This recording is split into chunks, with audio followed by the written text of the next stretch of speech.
भगवते वासुदेवाय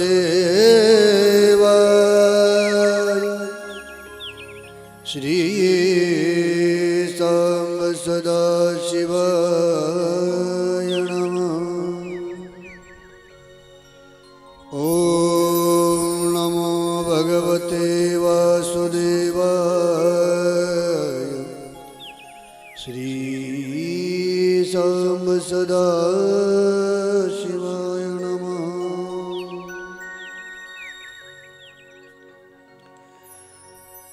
श्री गुरु चरण सरोज रज निज मन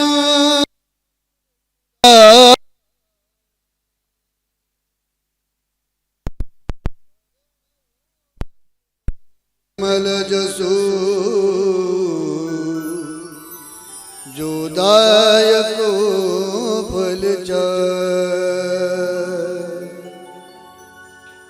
बुद्धिहीन तनु जान के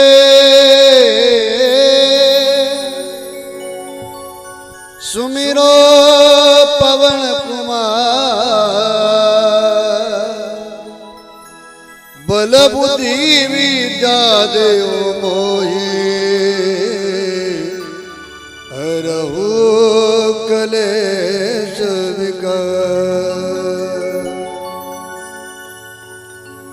जय हनुमान ज्ञान गुण सागर जय कपीश तिहु लोक उजागर रामदूत तुलित बल धामा पुत्र पवन सुत नामा महावीर विक्रम बजरंगी कुमति निवार सुमति संगे कांचन वरण विराज सुबेशा कानन कुंडल कुंचित केशा ध्वजा विराजे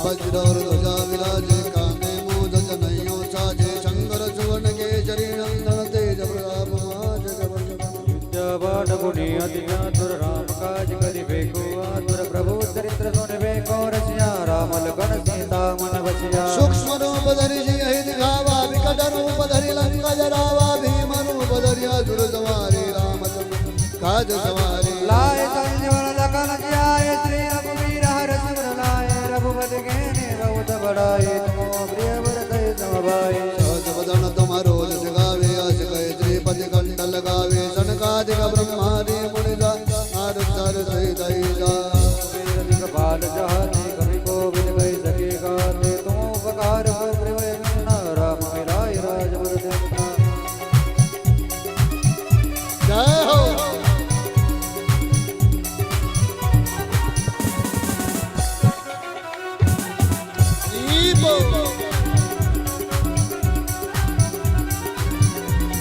तुम्हारो मंत्र विभीषण माना लंकेश्वर भय सब जग जाना जुग जोजन बरबान लीलो ताहि मधुर बल जानो प्रभु मुद्रिका विनव कुमाई जल दिला गए अचर जगाए दुर्गम काज जगत के देते दुर्गमानु व्रत मरे देते। तुम्हारो भजन जन्म को पावे जन्म जन्म के दुख विसरावे अंत काल रघुवर पुर जाई जहाँ जन्म हरि भक्त गाई।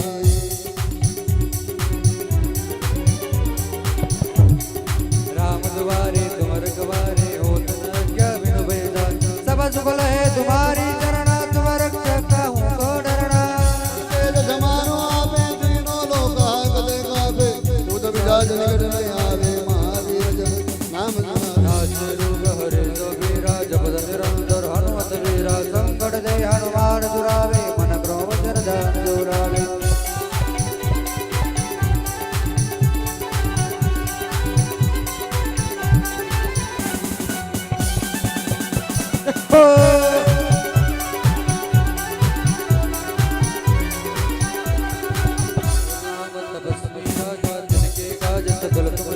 और मनोरथ जो कैलावे चारों दिन प्रताप तुम्हारा है बड़जीत जगत मरिया राजा असुर निकंदन राम दुलारे अष्ट सिद्धियों के दाता अजबर दीन जानकी माता राम रसायन तुम्हारे माता सदा रघुपति के दाता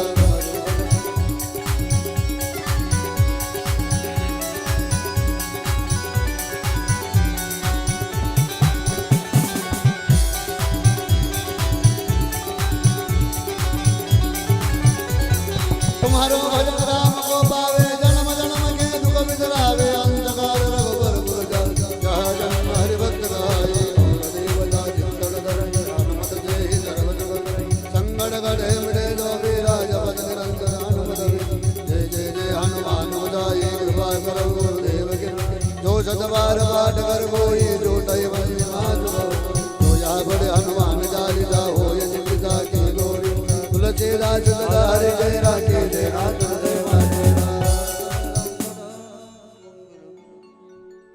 पवन तनया संकट हरण मंगल मूर्ति रूप राम लखन सीता सहित हृदय वसवु सुरभूत सियावर रामचंद्र की जय पवन सुत हनुमान की जय उमापति महादेव की जय बोलो रे भाई बजरंग की जय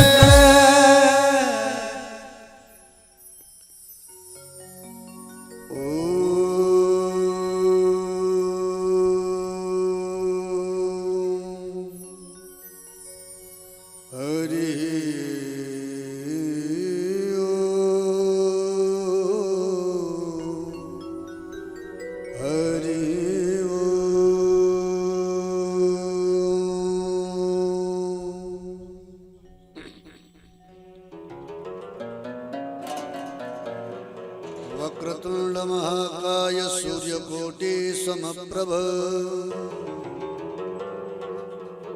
निर्विघ्नं कुरु मे देव सर्वकार्येषु सर्वदा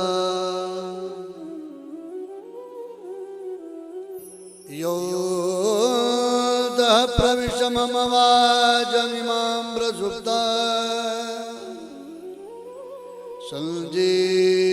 संजीवयत्यखिल शक्तिधरस्वधा अन्योष हस्तचरण श्रवणत्वगादिल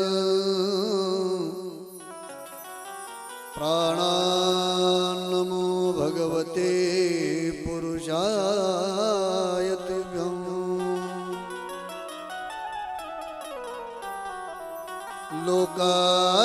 लोकाविरामं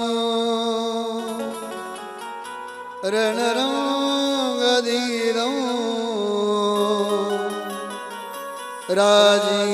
राजीवनेत्रं रघुवंशनाथं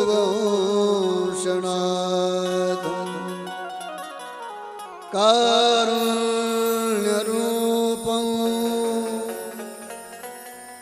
करुणाकरं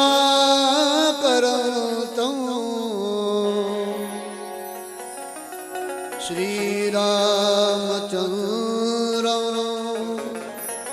शरणं प्रपद्ये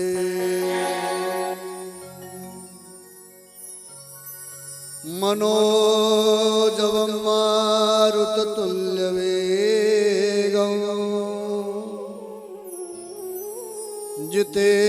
जितेन्द्रियं बुद्धिमतां वरिष्ठं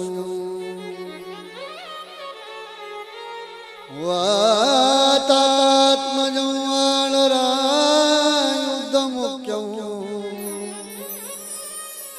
श्रीरामदूतं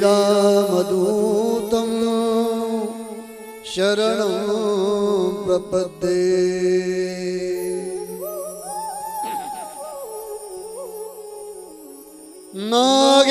नागेन्द्रहराय त्रिलोचनाय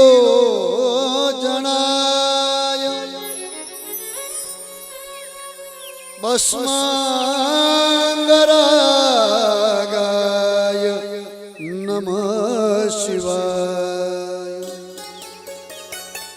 नित्याय शुद्धाय दिगंबराय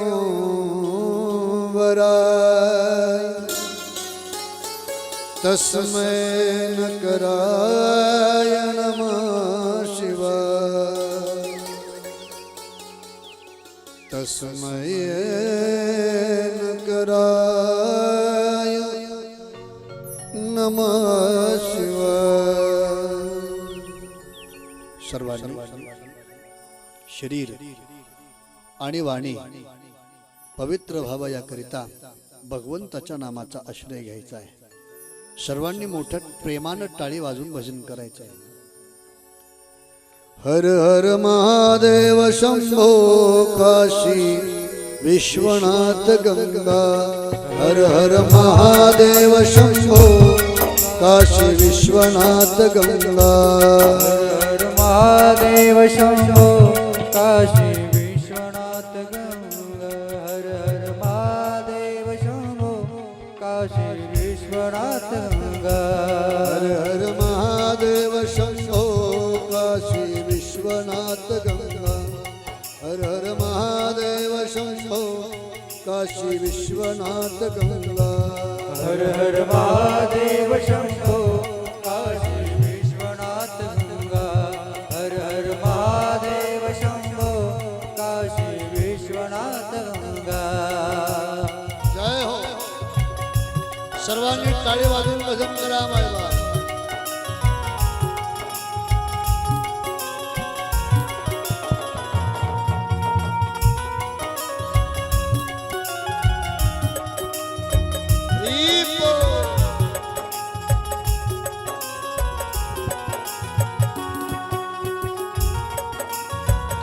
मंगल भोले.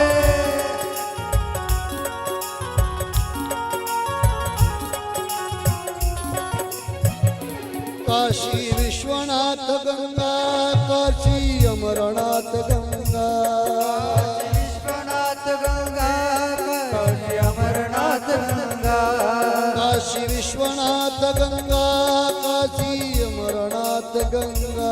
काशी विश्वनाथ गंगा. काशी अमरनाथ गंगा.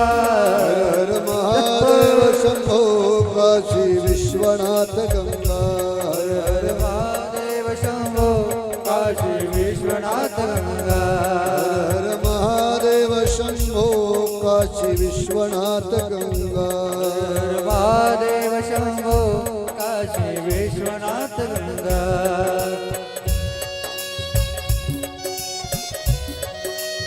हरी बोल.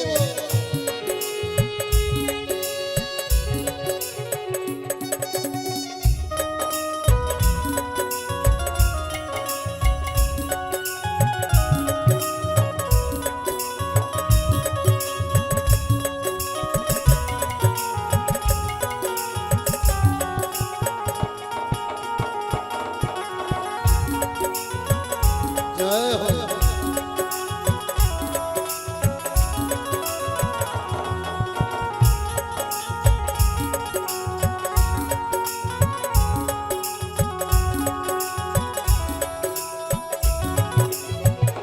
काशी विश्वनाथ गंगा.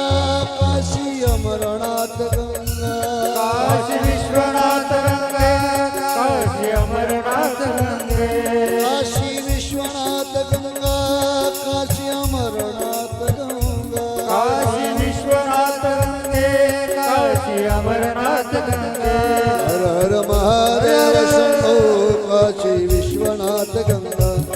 हर हर महादेव शंभो काशी विश्वनाथ गंगा. महादेव शंभो काशी विश्वनाथ गंगा. हर हर महादेव शंभो काशी विश्वनाथ गंगा.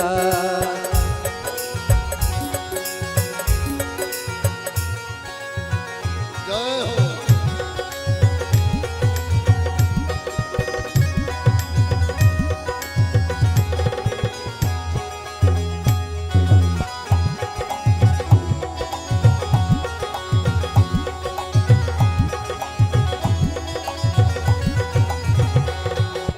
नमः शिवाय. नमः शिवाय. हर हर बोले नमः शिवाय. नमः शिवाय. नमः शिवाय. हर हर बोले नमः शिवाय. नमः शिवाय. नमः शिवाय. हर हर बोले नमः शिवाय. नमः शिवाय. नमः शिवाय. हर हर बोले नमः शिवाय. हर हर भोले नमः शिवाय. हर हर बोले नमः शिवाय. हर हर बोले नमः शिवाय. हर हर बोले नमः शिवाय. हर हर भोले नमः शिवाय. हर हर बोले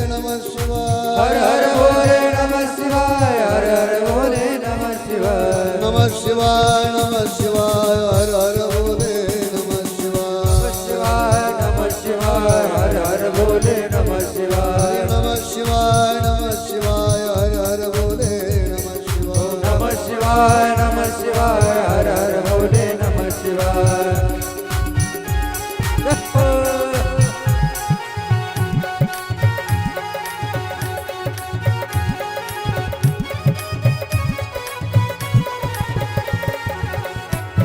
हरि बोल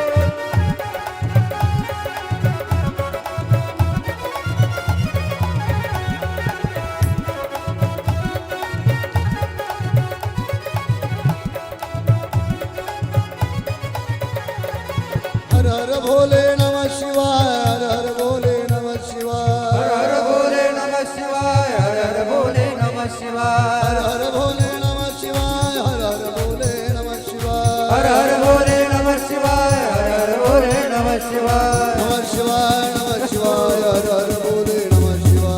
शिवाय नमः शिवाय हर हर भोले नमः शिवाय नमः शिवाय हर हर भोले नमः शिवाय नमः शिवाय हर हर भोले नमः शिवाय नमः शिवाय हर हर भोले नमः शिवाय नमः शिवाय हर हर भोले नमः शिवाय नमः शिवाय हर हर भोले नमः शिवाय नमः शिवाय हर हर भोले नमः शिवाय नमः शिवाय हर हर भोले नमः शिवाय नमः शिवाय हर हर भोले नमः शिवाय नमः शिवाय हर हर भोले नमः शिवाय ॐ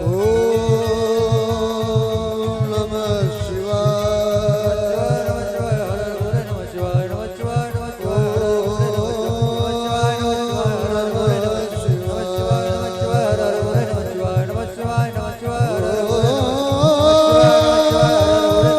नमः शिवाय हर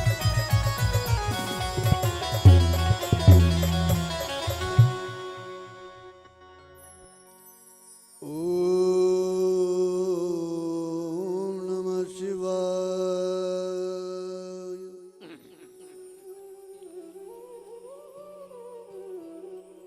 स्वस्ति श्री गणेशाय नमः स्वस्ति श्री सरस्वते नमः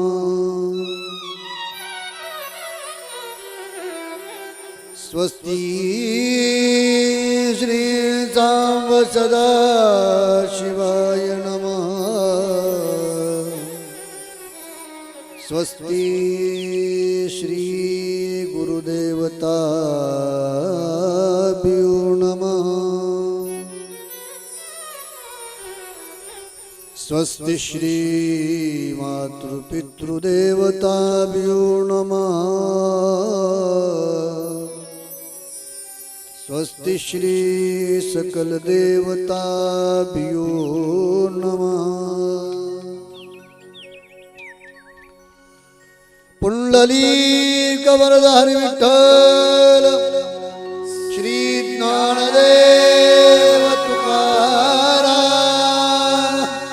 पंढरीनाथ भगवान की जय माऊली ज्ञानेश्वर महाराज की जय जगद्गुरु तुकाराम महाराज की जय गुरु गंगा भारती महाराज की जय सांब सदा शिव भगवान नर्मदेश्वर महाराज की जय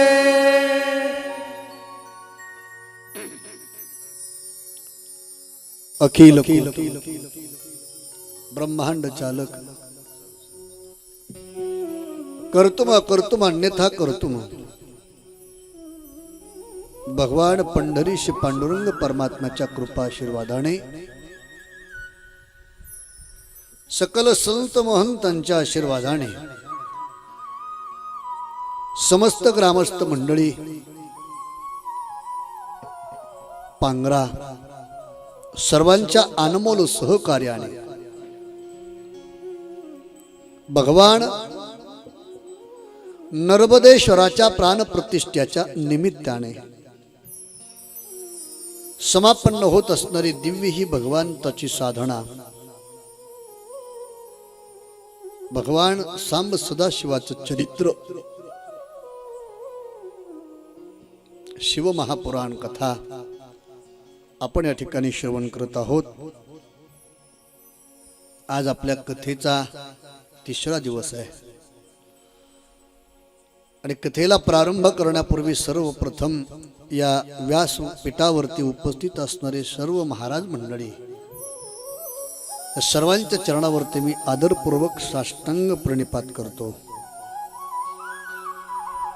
त्यामध्ये हरिभक्तीपरायण आमचे धीरज महाराज गावंडे, हरिभक्तीपरायण आमचे बोचरे महाराज, भागवत महाराज कात्रे, भागवत महाराज कचरेवाडीकर, त्याचबरोबर हरिभक्तीपरायण आमचे महेश महाराज भगत, हरिभक्तीपरायण आमचे महेश महाराज सदगे आणि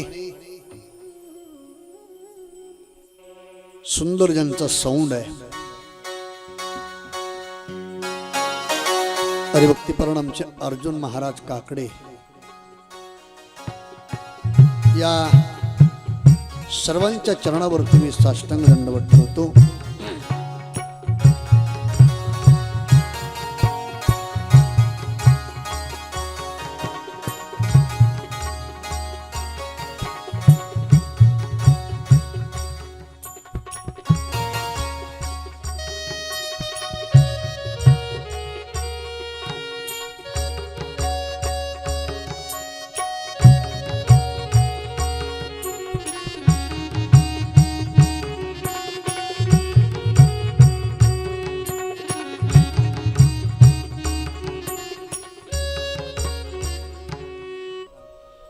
या ठिकाणी उपस्थित झालेले आमचे भगवान बाप्पू काकडे कंडारीकर, त्यांनाही साष्टांग नमस्कार. आणि आपला हा प्रोग्राम, आपली ही कथा, राहू द्या, आपली ही कथा आज तर आपण श्रवण करतोय, आज तर ऐकतोय, पाहतोय,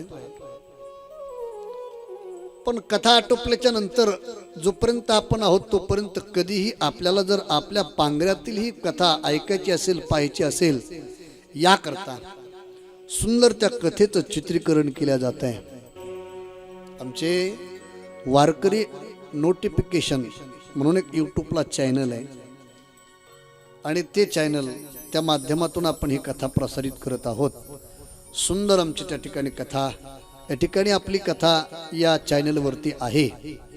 आणि म्हणून सर्वांनी आजपासूनच ज्यांच्याकडे मोबाईल आहे त्यांनी या चॅनलला काय म्हणतात ते सबस्क्राईब करा, त्यानंतर परत बेल आयकॉन करा आणि परत ते काय घंटी दाबा, आहे की नाही, कमेंट करा, आहे की नाही. असं सुंदर आपला हा प्रोग्राम आहे.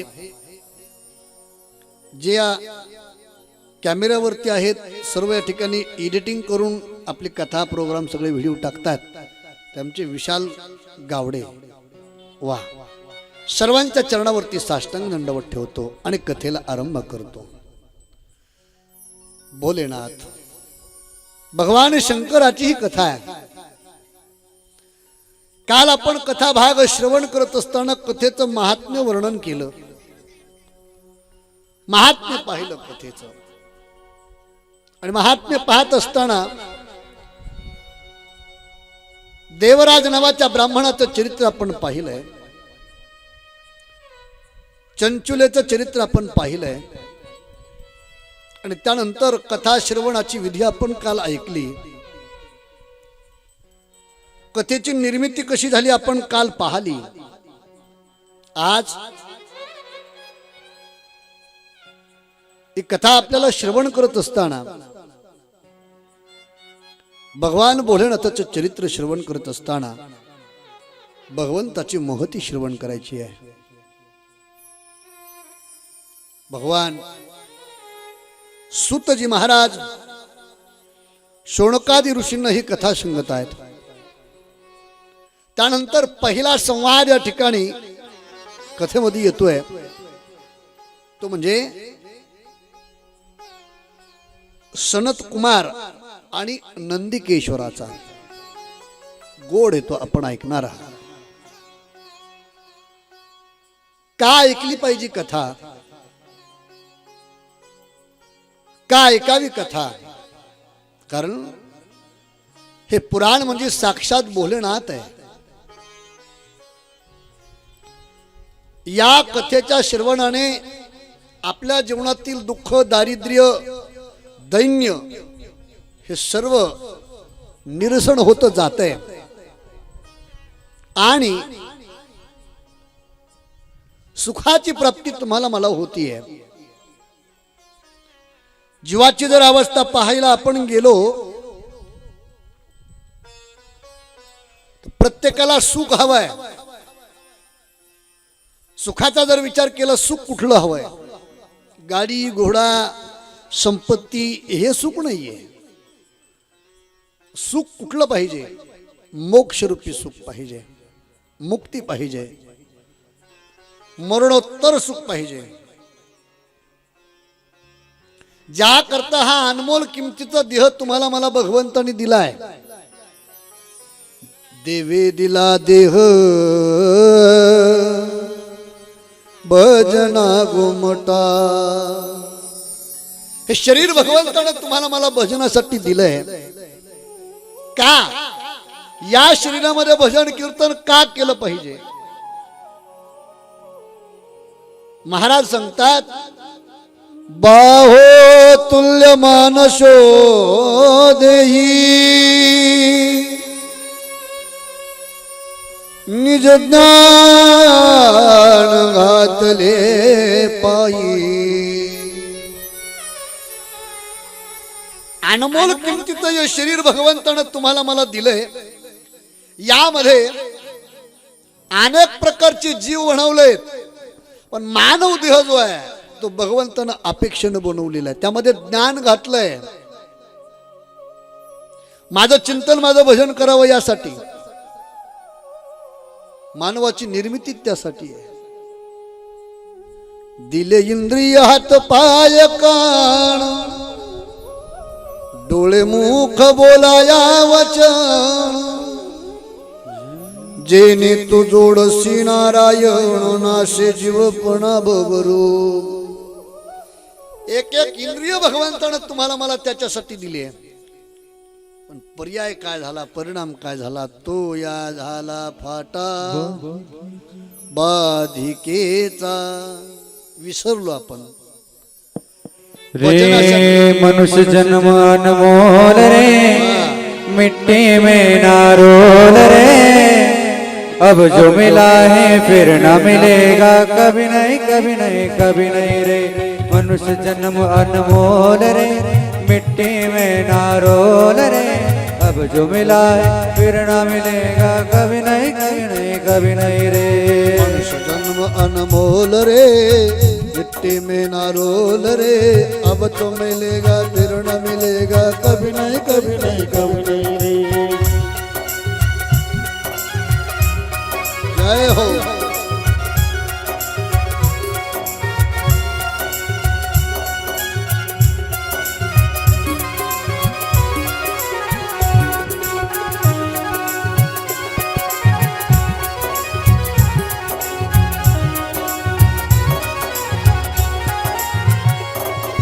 तू सत्संग में आया कर, गीत प्रभु के गाया कर. सांझ सवेरे बैठ के बंदे गीत प्रभु के गाया कर. सांझ सवेरे बैठ के बंदे गीत प्रभु के गाया कर. नहीं लगता कुछ मोल रे, नहीं लगता कुछ मोल रे. मिट्टी में ना रोल रे. अब जो मिला है फिर ना मिलेगा, कभी नहीं कभी नहीं कभी नहीं रे. मिलेगा फिर न मिलेगा, कभी नहीं कभी नहीं कभी नहीं रे. अब जो मिलेगा फिर न मिलेगा, कभी नहीं कभी नहीं कभी नहीं रे. जय हो.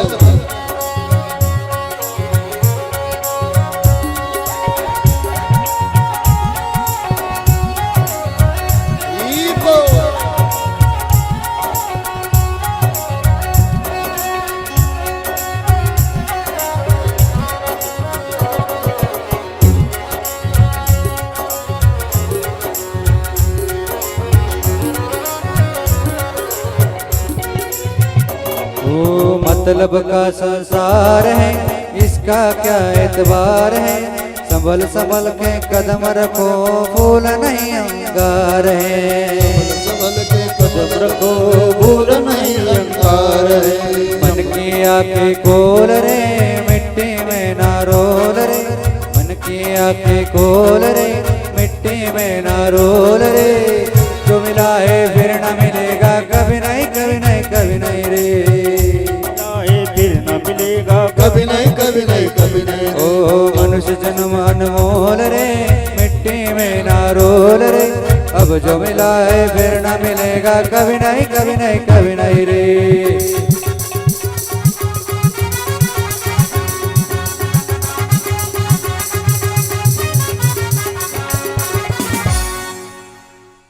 मनुष्य जन्म अनमोल रे, मिट्टी में ना रोल रे। अब तो मिला है फिर न मिलेगा, कभी नहीं कभी नहीं कभी नहीं रे। हा देह कबीरदास महाराज म्हणतात आत्ता मिळालाय पुन्हा कधी मिळणार नाही। कशा करता मिळालाय याचा आपण विचार केला पाहिजे। देह देवानं देवाच्या भजनासाठी दिलं, याच्यातही नवल नाहीये। तुम्ही आणि मी प्रत्येकानं देवाला वचन दिलंय। काय बघा, मी काल बोलून गेलो, माणसाने देवाला नाही भेलं तरी चालते, पण कर्माला भेलं पाहिजे। तशी माणसं देवाला वचन दिलेलं बोलतात, माणसाला दिलेलं वचन बोलतात, याच्यात नवल नाही। देवाला दिलेलं विसरतात माणसं। कधी कधी काय होतं बघा, माणसं महिमेमध्ये भापीमध्ये आले का देवासमोर काही शब्द बोलून जातात आणि मग गळ्यात पडल्याच्या नंतर विचार करतात आता कसं काय। आणि हे बघा, माणसाने माणसाला दिलेलं वचन मोडू नये, तर देवाला दिलेलं वचन ते तर वचनच आहे महाराज। ते जर वचन मोडलं तर आपल्याला भोगावं लागेल, म्हणून नाही मोडलं पाहिजे। देवाला दिलेलं वचन मोडलं, कोणतं वचन? एक वेळ करिया दुःखा वेगळे, दुरितांचे जाळे उगवणी। गर्ववासाच्या दुःखातून देवा मला मुक्त कर, देवानं मुक्त केलं। जीव विसरला देवाला, म्हणून जीवाला दुःख भोगावं लागतंय। आणि ते दुःख जर दूर करायचं असेल, सुखाची जर प्राप्ती करायची असेल, तर या जीवनामध्ये मानव शरीरात आल्याच्या नंतर भगवंताच्या शिवाय पर्याय नाहीये, या कथेशिवाय पर्याय नाहीये। का? मी काल बोलून गेलो। काय करते ही कथा? ईशे श्रवण कर मिट जाती है, कथा श्रवण कर मिट जाती है। जन्म जन्म की व्यथा, ओ जय जय शिव कथा, जय जय शिव कथा, जय जय शिव कथा, जय शिव कथा, जय जय शिव कथा, जय जय शिव कथा, जय जय शिव कथा, जय जय शिव कथा। ईशे श्रवण कर मिट जाती है, कथा श्रवण कर मिट जाती है। जन्म जन्म की व्यथा, ओ जय जय शिव कथा, जय जय शंभु कथा, जय जय शिव कथा, जय जय शंभु कथा, जय जय शिव कथा, जय जय शिव कथा, जय जय शिव कथा, जय जय शिव कथा। टाळी टाळी सर्वांनी बसल्या बसल्या टाळी वाजवा, झोप येणार नाही आपल्याला, टाळी वाजवा।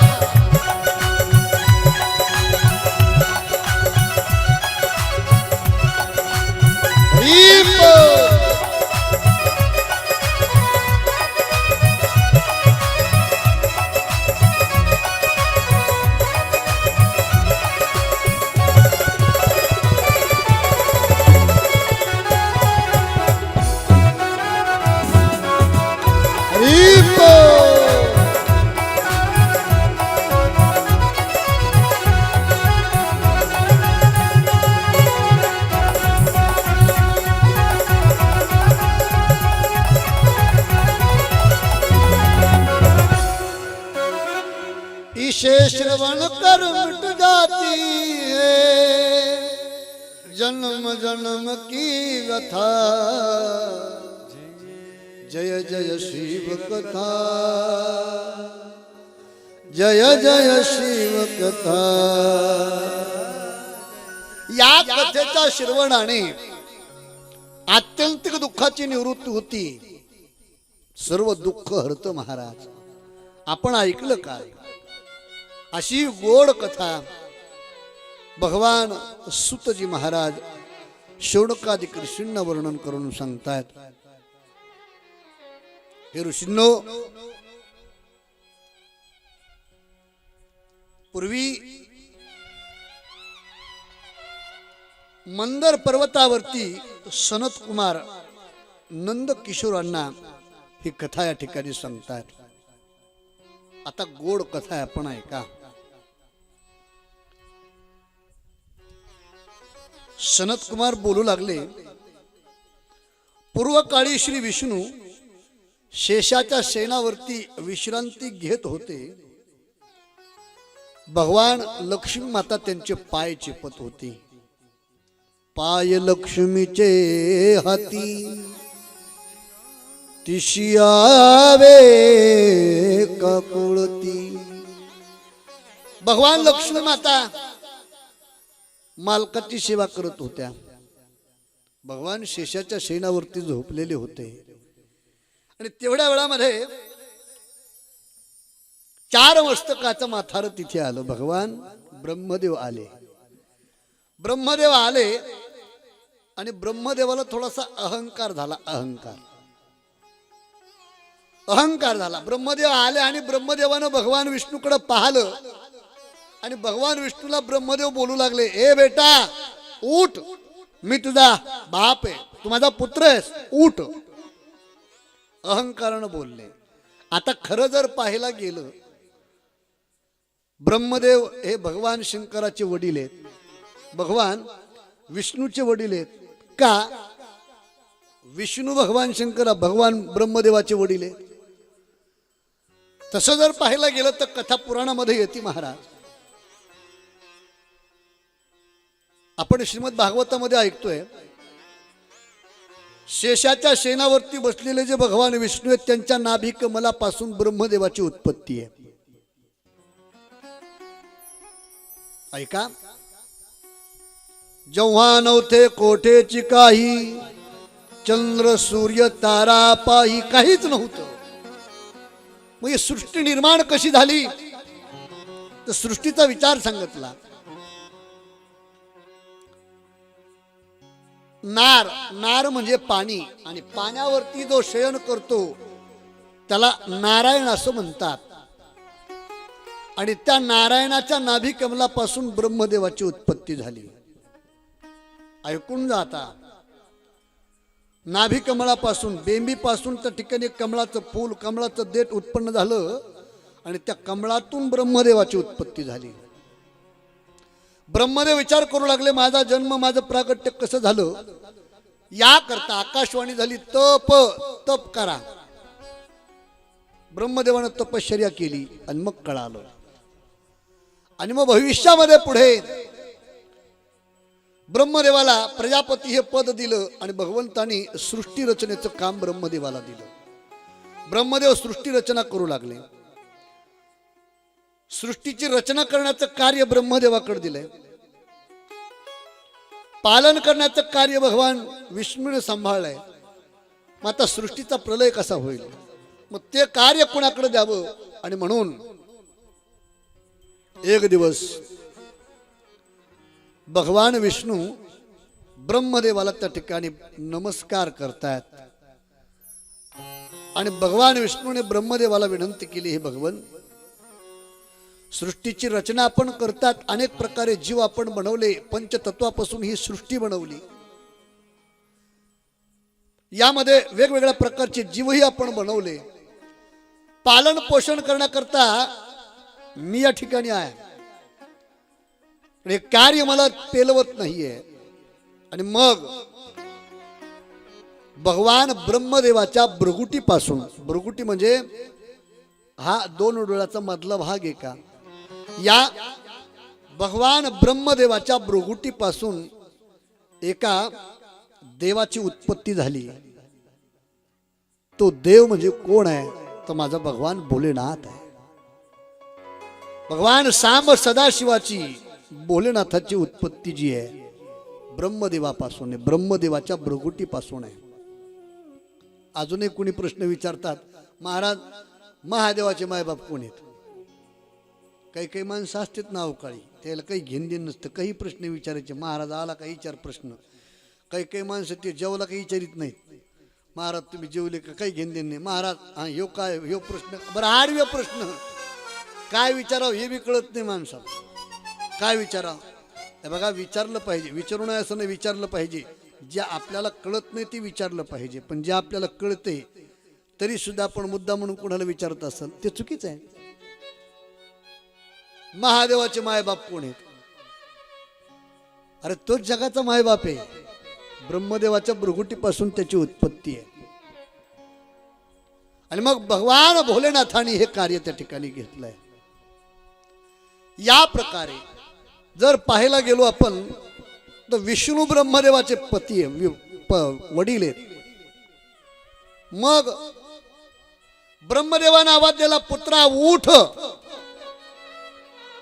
भगवान विष्णूलाही राग आला आणि मग देवालाही क्रोध आला आणि देवालाही अहंकार झाला. महाराज विष्णूलाही, म्हणजे अहंकार तुम्हाला मला होतो याच्यात नवल नाही, देवादिकांना देखील अहंकारानं सोडलं नाही. आणि तसं जर पाहिलं महाराज तर नामदेवरांनी सरळ सांगितलं, अहंकार कुणालाच नसावा. अहंकाराचा वारा न लागो राजसा, माझिया विष्णुदासा भाविकासी.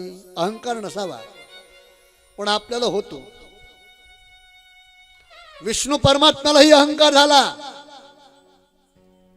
विष्णू परमात्मा उठून उभा राहिले.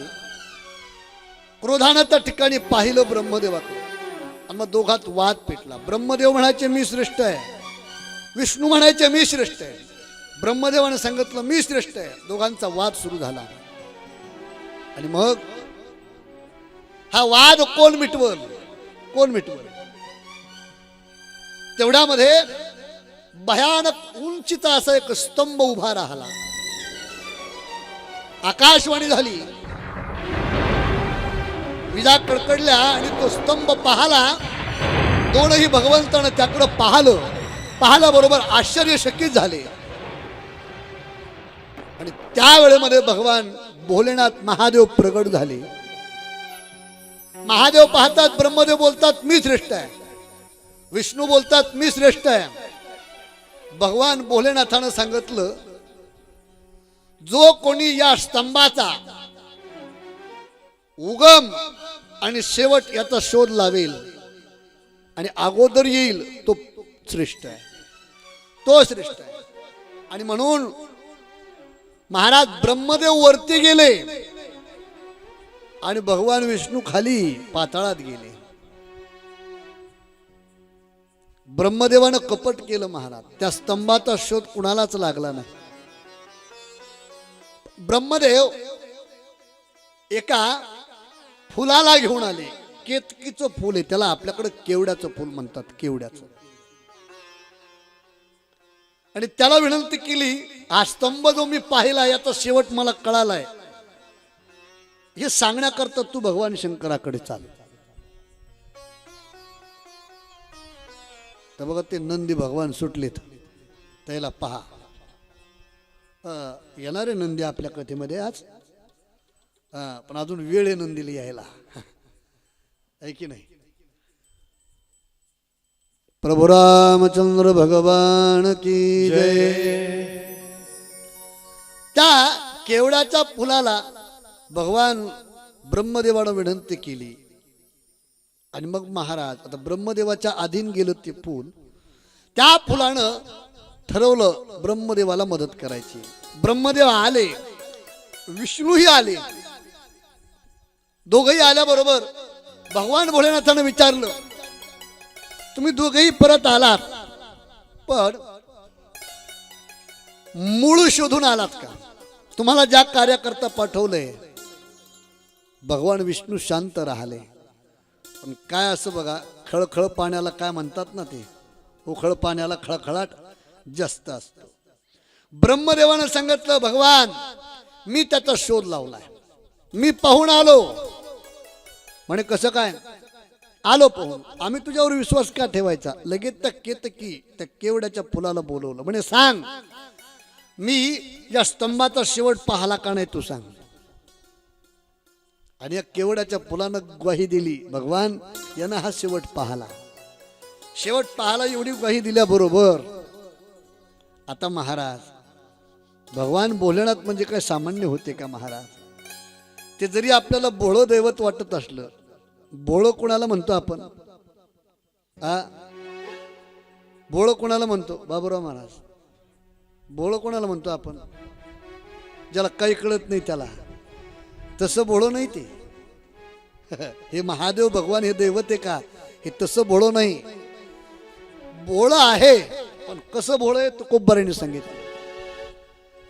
तुका म्हणे भोळा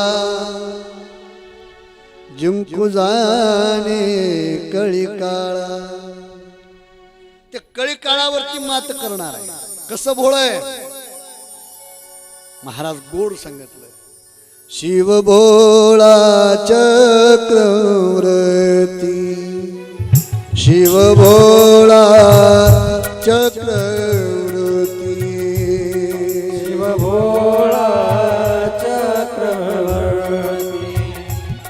शिव भोळा चक्रवर्ती, शिव भोळा चक्रवर्ती, शिव भोळा चक्रवर्ती, शिव भोळा चक्रवर्ती, शिव भोळा चक्रवर्ती. त्याचे पाय माझ्या चित्ती, त्याचे पाय माझ्या चित्ती, माझ्या चित्ती वाचवदता शिवनाम, वाचवदता शिवनाम, वाचवदता शिवनाम. त्याचे पाय माझे चित्ती, त्याचे पाय माझे चित्ती वाचवदता शिवनाम, वाचवदता शिवनाम.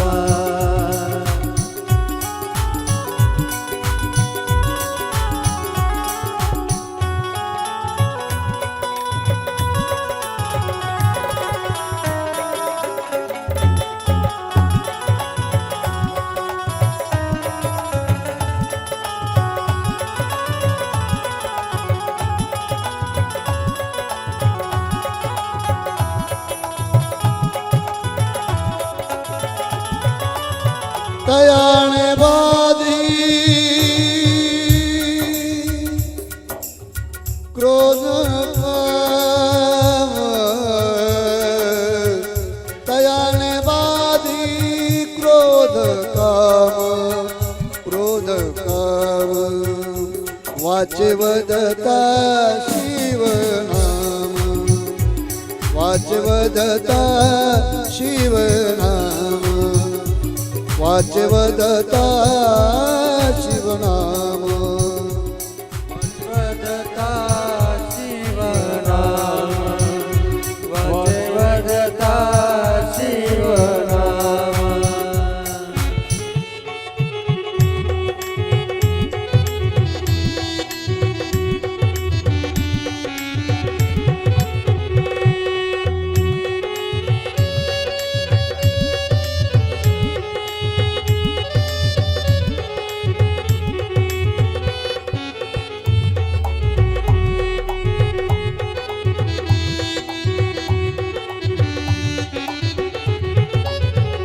धर्मार्थ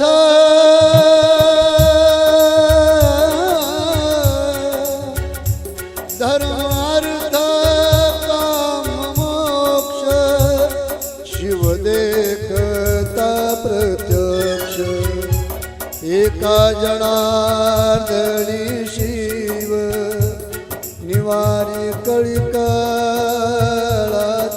भेव वाचवदता शिव नाम वाचवदता शिव नाम वाचवदता शिव नाम शिव नाम.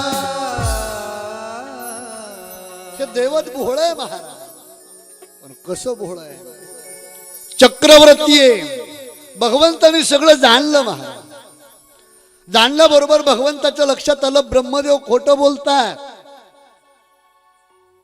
पुरावा काय आहे, त्या केतकी फुलाला समोर बोलवलं आणि ते घेवडाचं फुल सांगू लागलं भगवान मी पाहिलंय, ब्रह्मदेव सांगतात ते खरंय. हा जो अग्निस्तंभ आहे ना याची उंची ब्रह्मदेवानं पाहिली, मी त्याला साक्षी आहे. भगवान भोलेनाथाला क्रोध आला. ब्रह्मदेव खोटं बोलले. भगवान क्रोधित झाले आणि भोलेनाथानं ब्रह्मदेवाला शाप दिला. काय शाप दिला, भगवान तुम्ही या पृथ्वीची रचना केली पण या पृथ्वीमध्ये एकही व्यक्ती तुमची पूजा करणार नाही आणि या पृथ्वीमध्ये कुठेही तुमचं देवालय बनणार नाही. म्हणून ब्रह्मदेवाचं मंदिर भगवान भोलेनाथाच्या शापामुळे फक्त जगात एकच आहे, ते म्हणजे पुष्करला. एकच आहे, एकच आहे. शाप दिला पण भगवान भोलेनाथ विष्णू परमात्म्याकडे पाहून प्रसन्न झाले. का भगवंताला मूळ शोधता तर आलंच नाही, पण ते खोटही बोलले नाही, स्तब्ध शांत उभा आहेत. भोलेनाथ प्रसन्न झाले.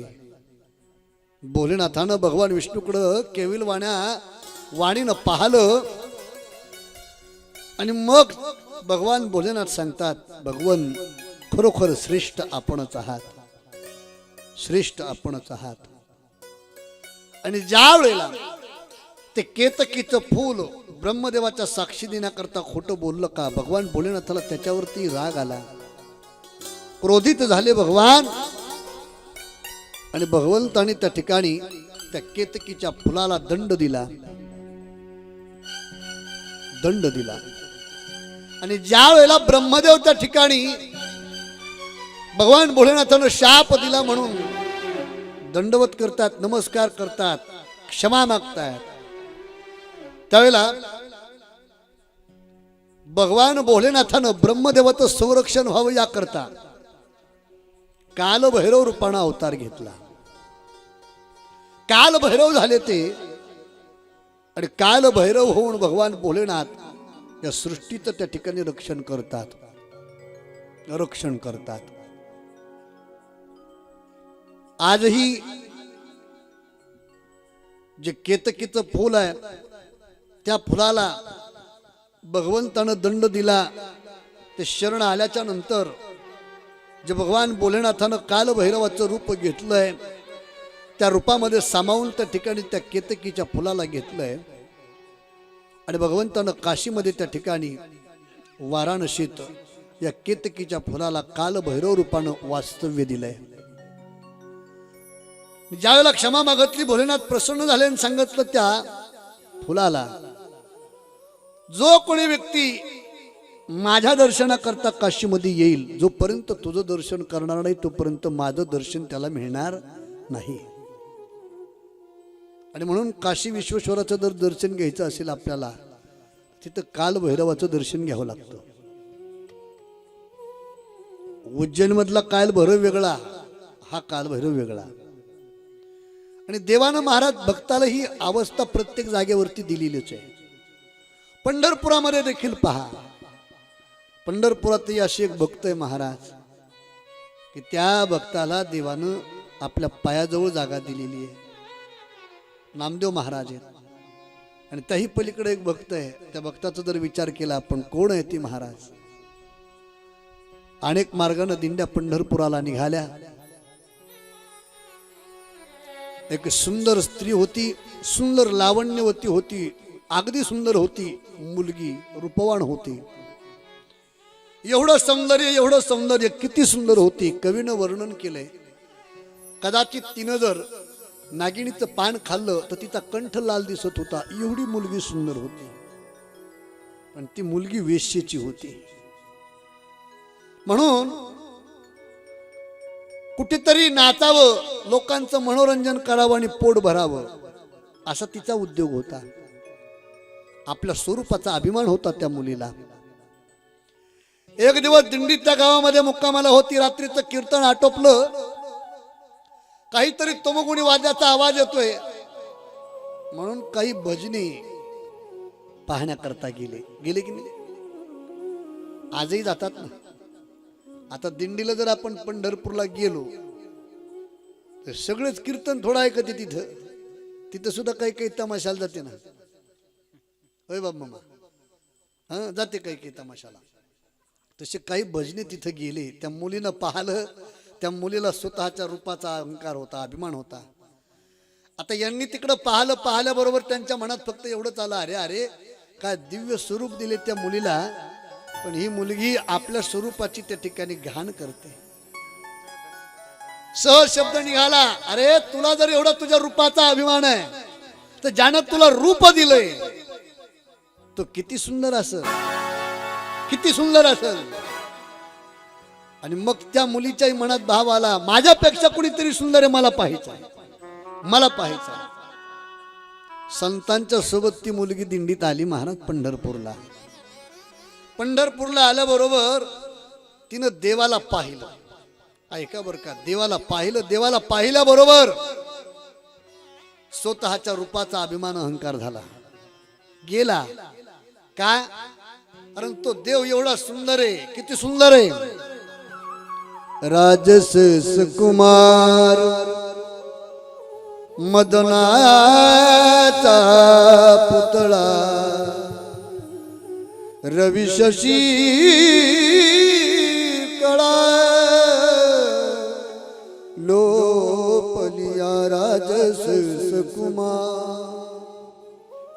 एवढा सुंदर तो भगवान परमात्मा. आणि महाराज तो पाहिला का, स्वरूपाचा अहंकार गेला. पाहतच राहिली ती मुलगी, जी मुलगी आजपर्यंत समाजाचं मन रममान व्हावं याकरता पायात चाळ घालून रस्त्यावरती नाचत होती का, तीच मुलगी पायात चाळ घातला आणि देवापाशी पांडुरंगाच्या भजनात नाचू लागली. विठ्ठल माझा माझा, विठ्ठल माझा माझा माझा, विठ्ठल माझा मी विठ्ठलाचा, विठ्ठल माझा माझा माझा माझा माझा, विठ्ठल माझा मी विठ्ठलाचा, विठ्ठल माझा माझा माझा माझा माझा. जय हो. विठ्ठल माझा मी विठ्ठलाचा, माझा माझा माझा माझा माझा, विठ्ठल माझा मी विठ्ठलाचा. टाळी टाळी सर्वांनी भजन करा. सर्वांची व्यवस्थित जेवण झालेली आहेत, काही अडचण नाही कुणाला भजनाची. मोठ्या प्रेमाने टाळी वाजवून भजन करायचं आपण सर्वांनी.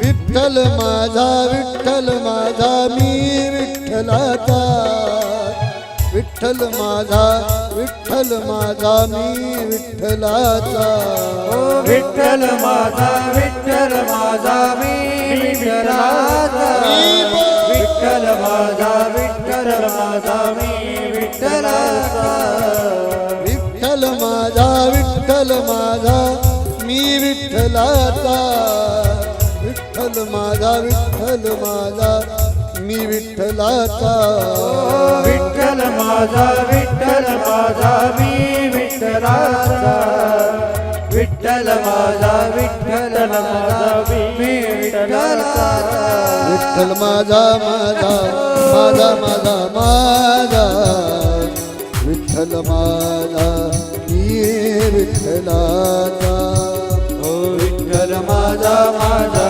माझा माझा माझा विठ्ठल माझा मी विठ्ठलाचा टाळी टाळी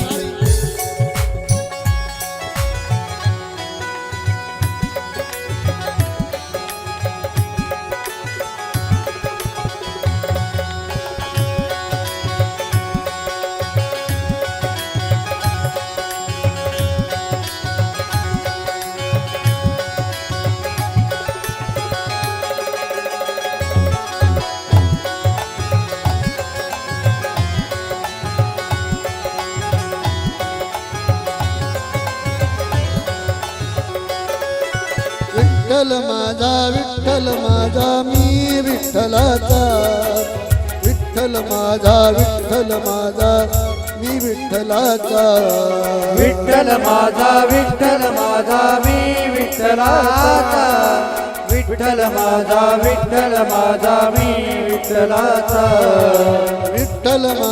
विठ्ठल माझा मी विठ्ठलाचा विठ्ठल माझा मी विठ्ठलाचा ओ विठ्ठल माझा मी विठ्ठलाचा विठ्ठल माझा मी विठ्ठलाचा विठ्ठल माझा माझा माझा माझा माझा विठ्ठल माझा मी विठ्ठलाचा विठ्ठल माझा माझा माझा माझा माझा विठ्ठल माझा मी विठ्ठलाचा विठ्ठल माझा माझा माझा माझा माझा विठ्ठल माझा मी विठ्ठलाचा जय हो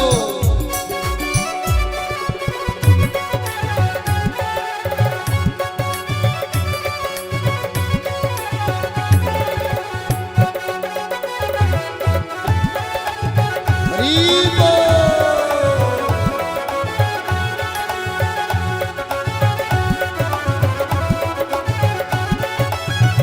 विठ्ठल माझा माझा माझा माझा माझा विठ्ठल माझा मी विठ्ठलाचा विठ्ठल माझा माझा माझा माझा माझा विठ्ठल माझा मी विठ्ठलाचा विठ्ठल माझा माझा माझा माझा माझा विठ्ठल माझा मी विठ्ठलाचा विठ्ठल मी विठ्ठलाचा विठ्ठल विठ्ठल विठ्ठल माझा विठ्ठल माझा माझा माझा माझा विठ्ठल माझा मी विठ्ठला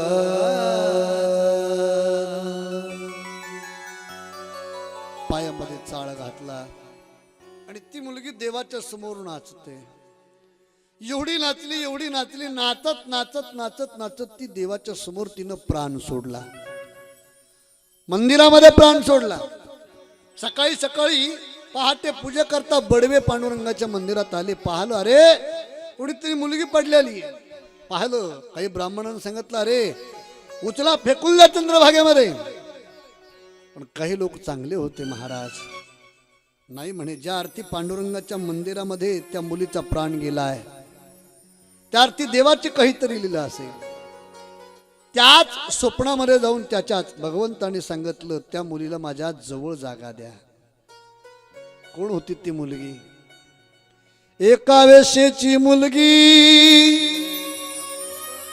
भक्ती करून धन्य झाली पांडुरंगाने तिला काढोपत्रेला मंदिरात जागा दिली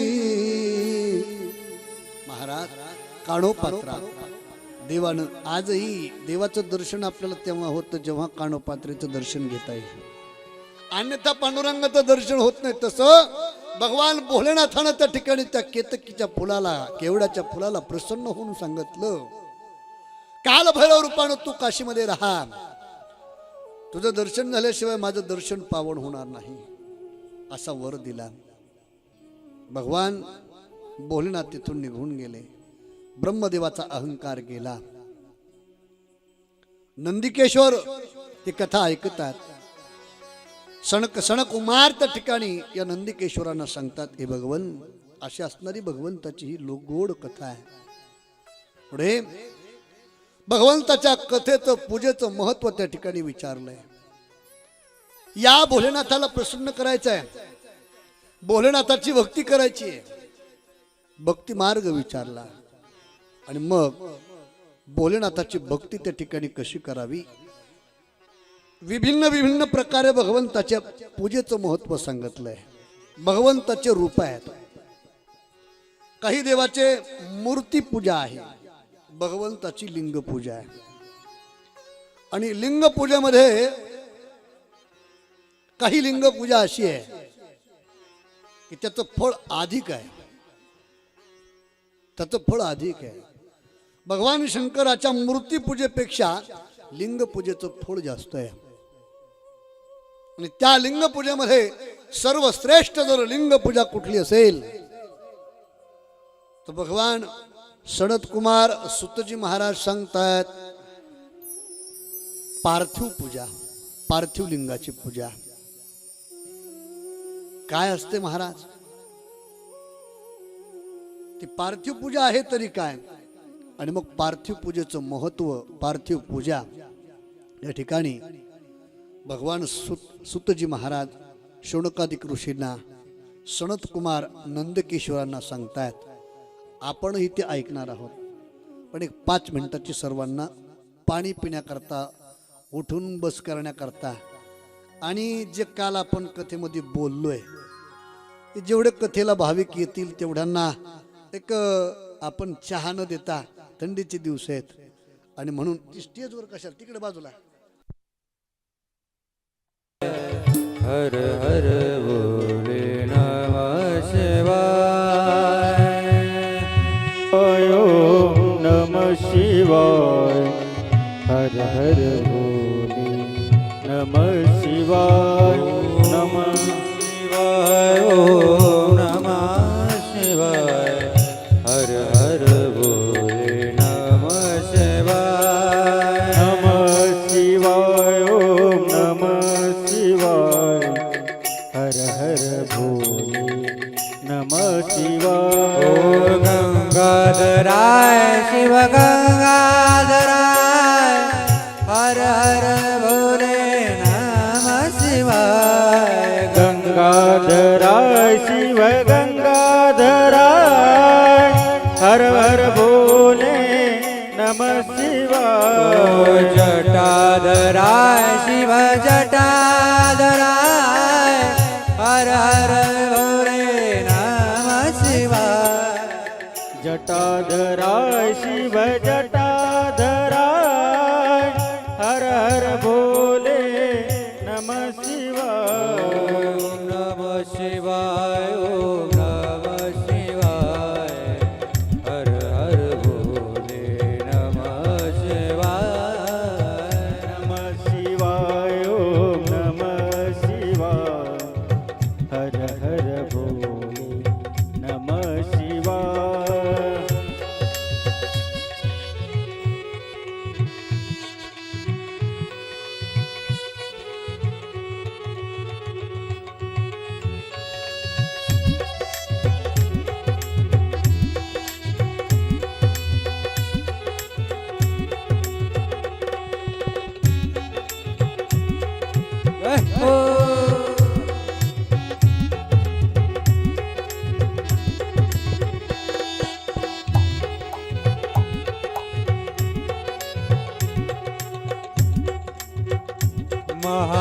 महाकालेश्वराय महाकालेश्वराय, हर हर भोले नमः शिवाय. कालेश्वराय शिव कालेश्वराय, हर हर भोले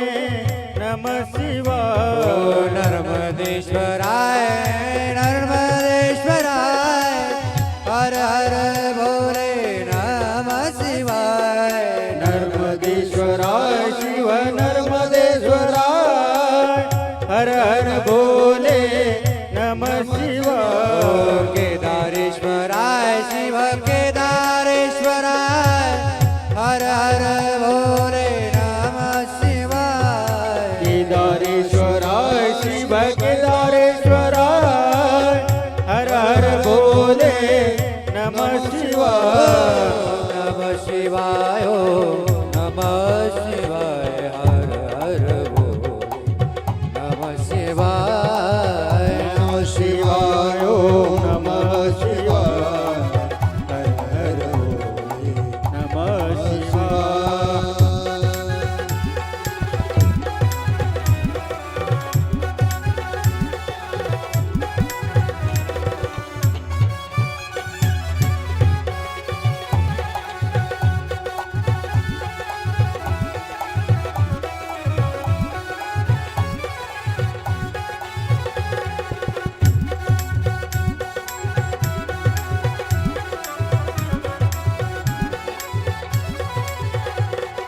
ओम नमः शिवाय ओम नमः शिवाय हर हर भोले नमः शिवाय नमः शिवाय ओम नमः शिवाय हर हर भोले नमः शिवाय ओम नमः शिवाय ओम नमः शिवाय हर हर भोले नमः शिवाय नमः शिवाय ओम नमः शिवाय हर हर भोले नमः शिवाय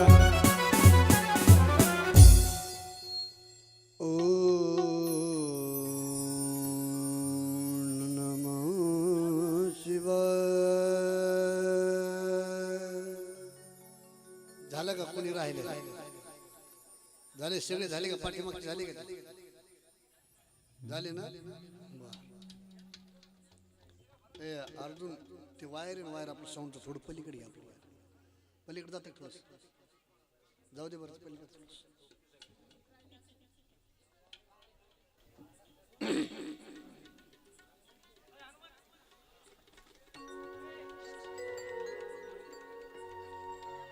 ओम नमो भगवते वासुदेवाय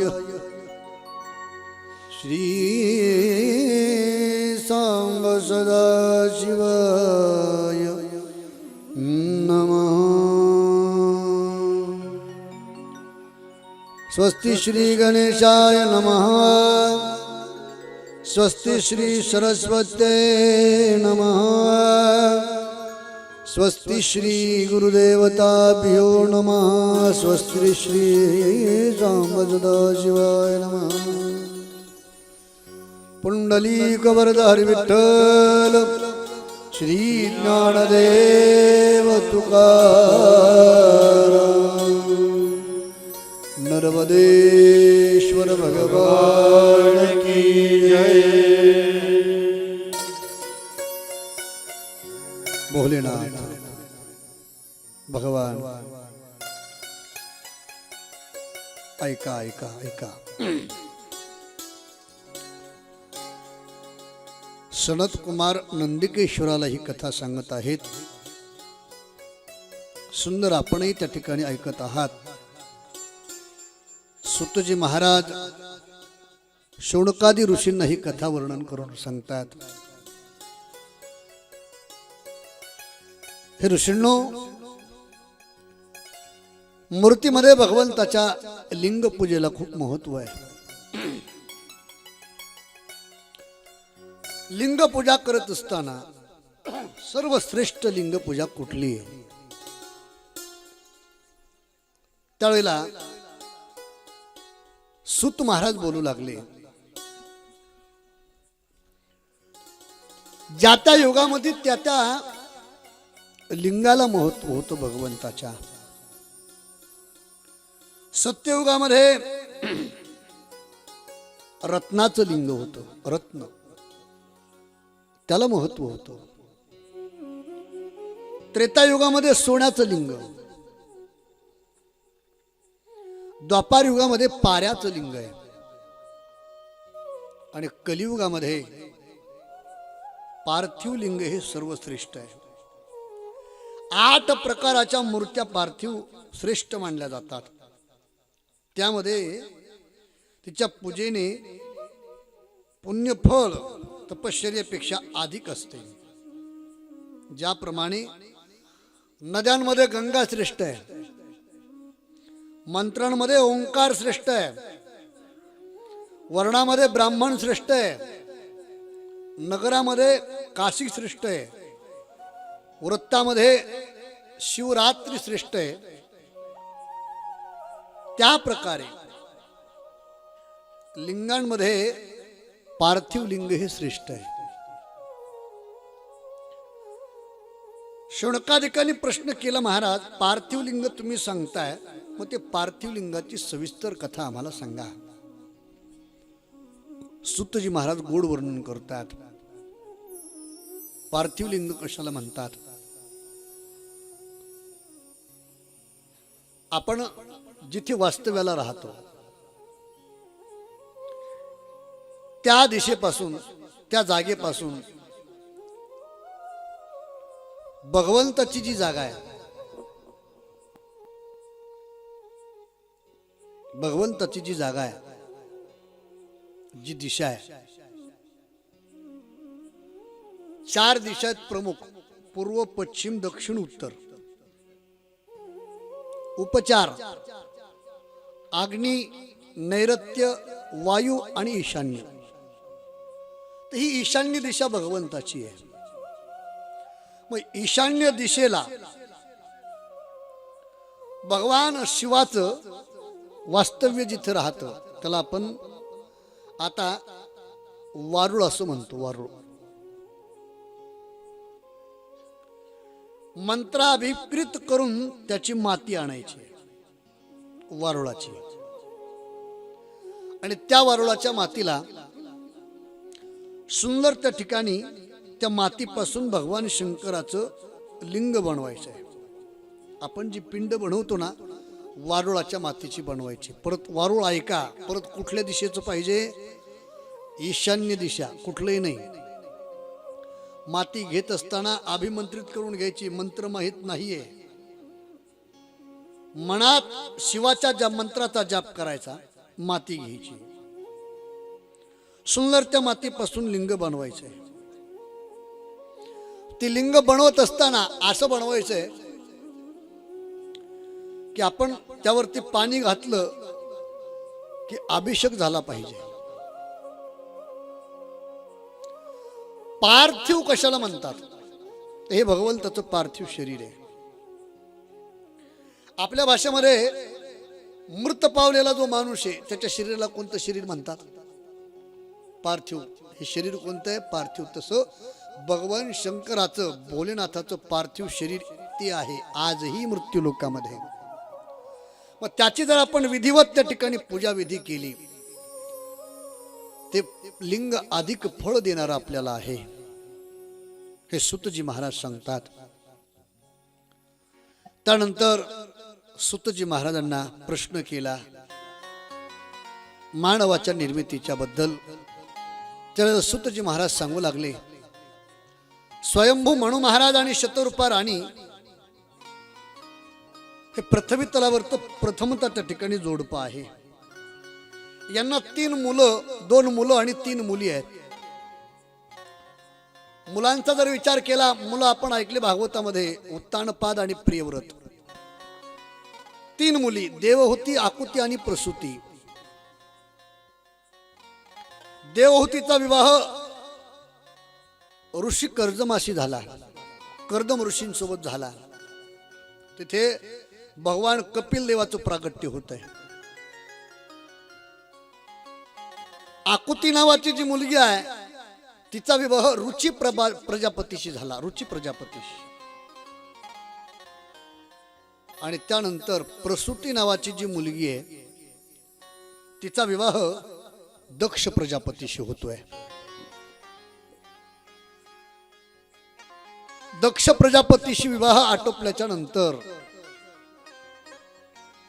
भगवान भोलेनाथाची जी पत्नी आहे त्या पत्नीचं प्रागट्य दक्ष प्रजापतीच्या उदरी होत आहे. ते म्हणजे महान आदिमाया शक्ती सती देवी. कालांतराने सतीचा विवाह भगवान भोलेनाथाशी होतोय. पण महाराज सती भगवान शंकराच्या पत्नी आहेत. सतीच्या मनामध्ये एक भाव येतो, महादेव रोज भजन करतायत, रोज चिंतन करतायत. कुणाचं करत असतील, कुणाचं भजन करत असतील.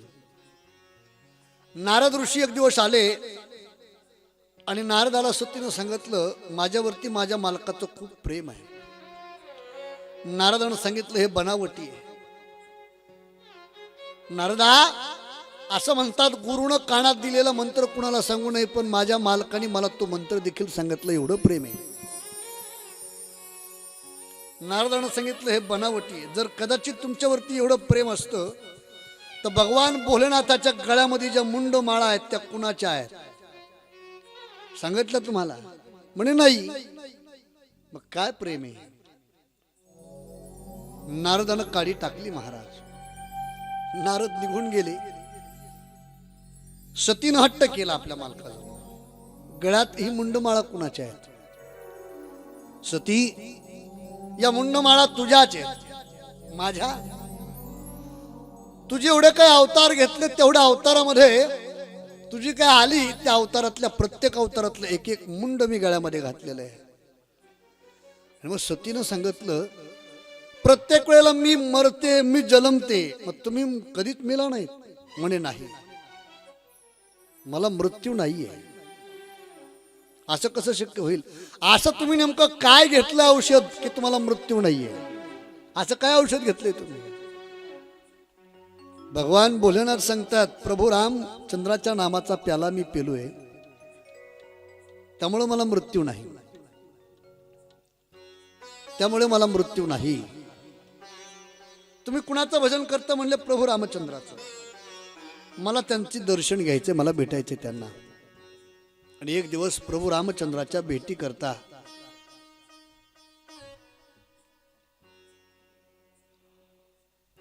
एक दिवस प्रभू रामचंद्राच्या दर्शनाची आज घेऊन भगवान भोलेनाथ आणि पार्वती माता सती माता अगस्ती ऋषीच्या आश्रमामध्ये येतात रामकथा ऐकण्याकरता. अगस्ती ऋषीच्या आश्रमात आल्याच्या नंतर भोलेनाथाला पाहिलं आणि अगस्ती ऋषीने महादेवाला नमस्कार केला. आता मला सांगा, श्रोत्यानं वक्त्याला नमस्कार करावा का वक्त्यानं श्रोत्याला नमस्कार करावा? लस्सी पिली तुम्ही आता? मग सांगा ना, श्रोत्यानं वक्त्याला नमस्कार करावा का वक्त्यानं श्रोत्याला नमस्कार करावा? नाही कळालं? मी तुम्हाला नमस्कार करावा का तुम्ही मला नमस्कार करावा? पोरं बोलली बा. कोणी कोणी कोणाला करावा? वक्त्याला नमस्कार करावा सर्वांनी. इथं वक्ता श्रोत्याचं दर्शन घेतोय. ज्या अर्थी वक्ता जर श्रोत्याचं दर्शन घेत असेल, पार्वतीला संशय, सतीला संशय आला. सतीला वाटलं, ज्या अर्थी माझे मालक आणि मी कथा ऐकण्याकरता आलो, कथा करत आमच्या पाया पडतोय, म्हणजे कथा करायला काही येत नाही. आणि संशय आला की मग झोप येते महाराज. काय येते? झोप येते. सती रामायणामध्ये झोपली. भगवान शंकराने कथा ऐकली. कथा आटोपल्याच्या नंतर भगवान शंकर आणि सती विमानात बसून निघाले कैलासाकडे जात असताना त्याच वेळेला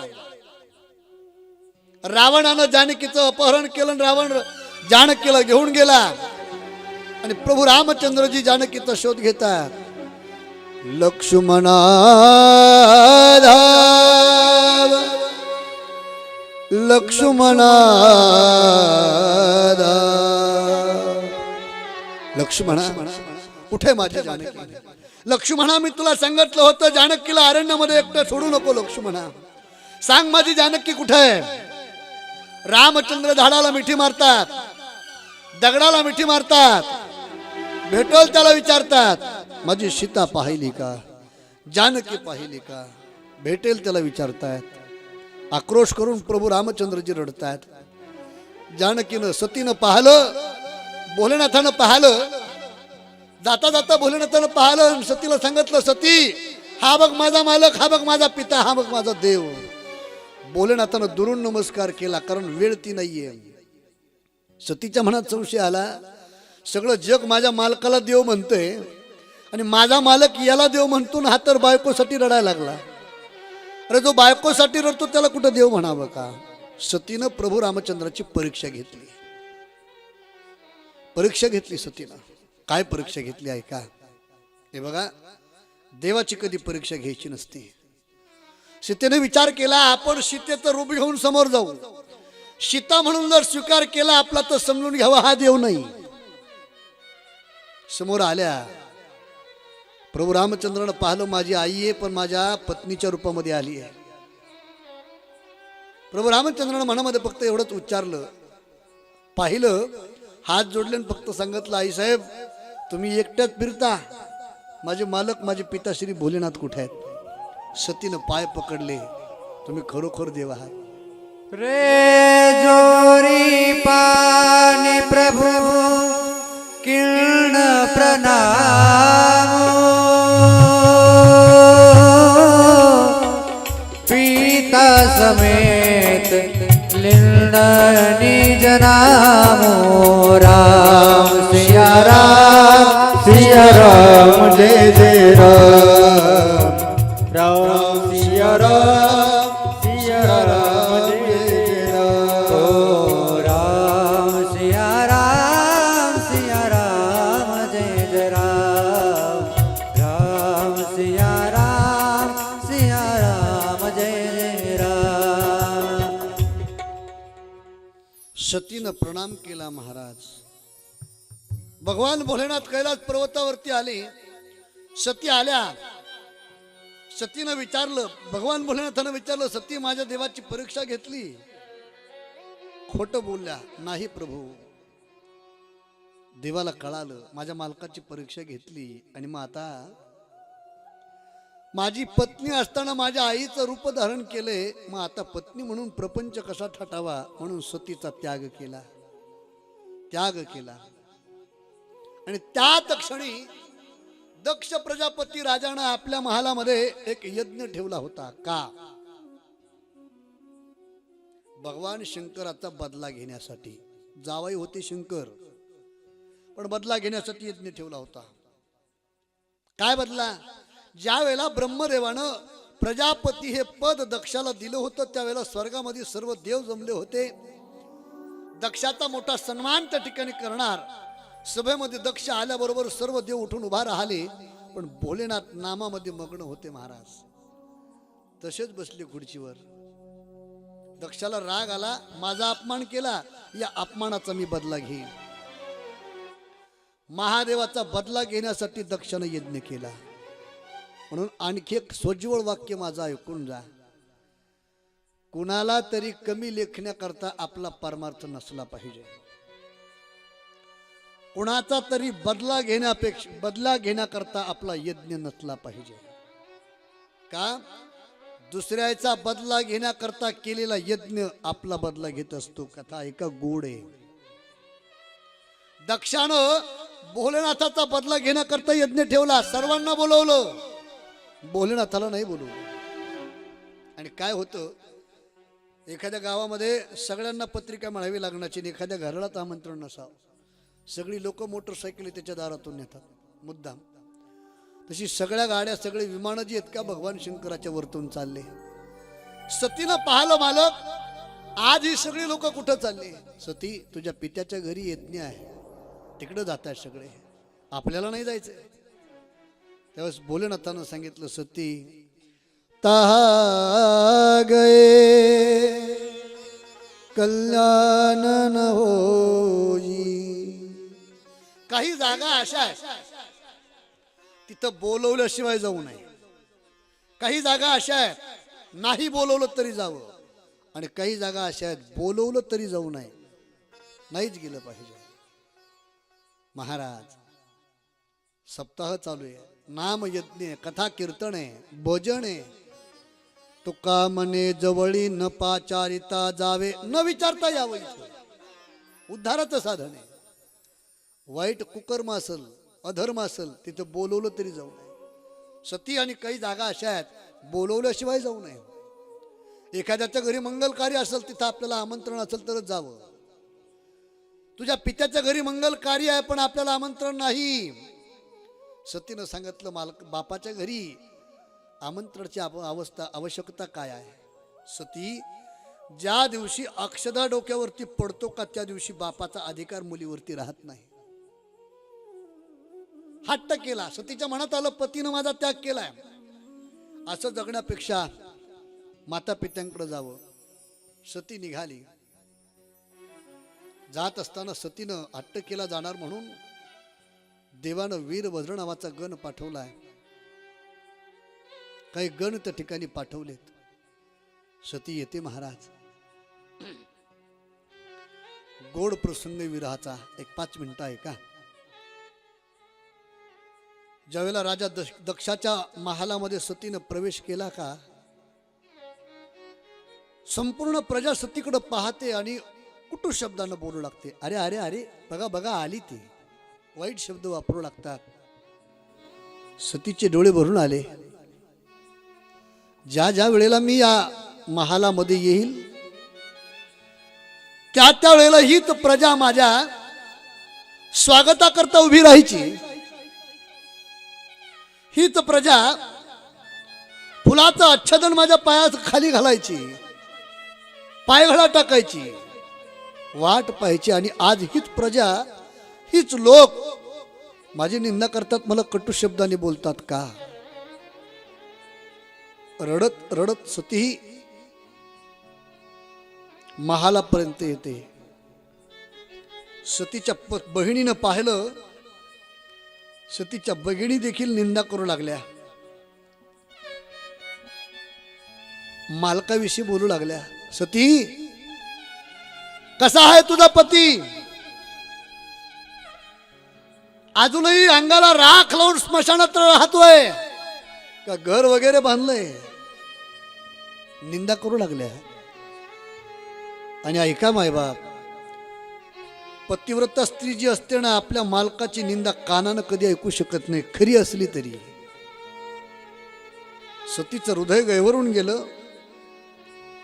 डोळ्यातले अश्रू टिपले. आक्रोश करून सती रडते. महालामध्ये आली. प्रसूती माता काही कामामध्ये व्यस्त होती. प्रसूती मातेला पाहिलं, आवाज दिला, मा. काम सोडलं आईनं. आणि शेवटी आईचं अंतःकरण आहे. आई उठून उभा राहिली. धावत धावत आली सती. सतीनं प्रसूती मातेच्या गळ्यात मिठी मारली. प्रसूती माता सांगते, सती, महाराज दक्षानं तर तुला पाहिलं नाही ना. राजा दक्षानं तर तुला पाहिलं नाही ना. का आई, कदाचित राजा दक्षानं जर तुला पाहिलं असेल तर महाराज दक्ष मृत्यूदंड देतील तुला. त्यावेळेला सतीच्या मनात भाव आला, आई असं काय पाप केलंय मी, असं काय पाप केलंय. सती, तो बाप तुझा वध करेल. सतीच्या डोळ्यात अश्रू आले. आई, आजपर्यंत मी बाप ऐकला की आपल्या मुलांकरता मुलींकरता काबाड कष्ट करतो. आज तो बाप मला पाहायचा आहे. सतीनं डोळ्यातले अश्रू गाळले. आई थांबवते, जाऊ नकोस. सती नाही ऐकली.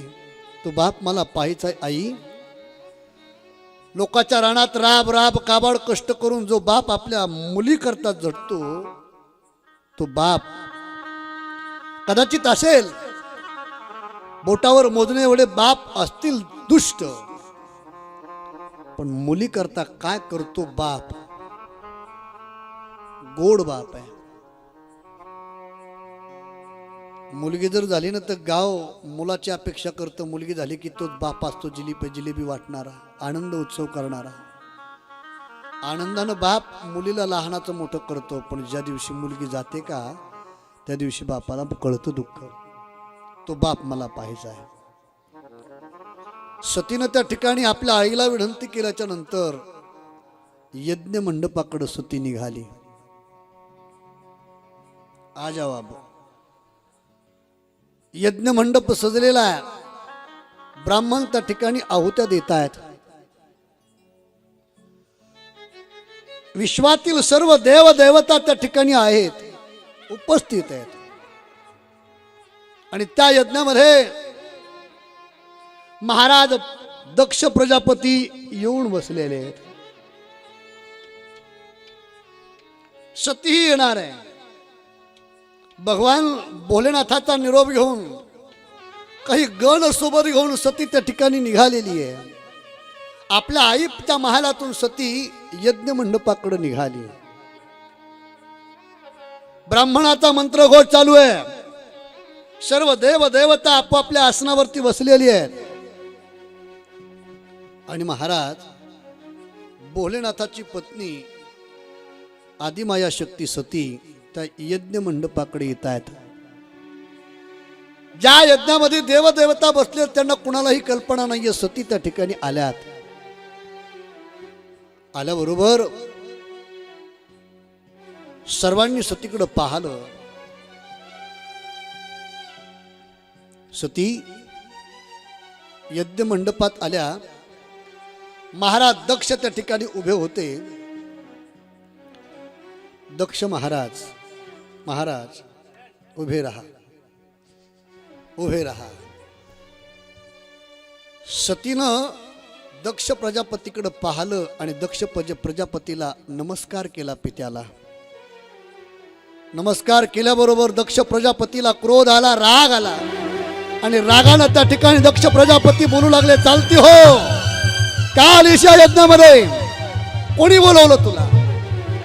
का आलीशा यज्ञामध्ये? आमंत्रण नाही तुला, बोलवलं कोणी तुला? माझा अपमान केला तुझ्या पतीनं म्हणून तुला मी या ठिकाणी बोलवलेलं नाहीये. आणि तू या यज्ञ मंडपामध्ये येण्याची साहस केलंस का?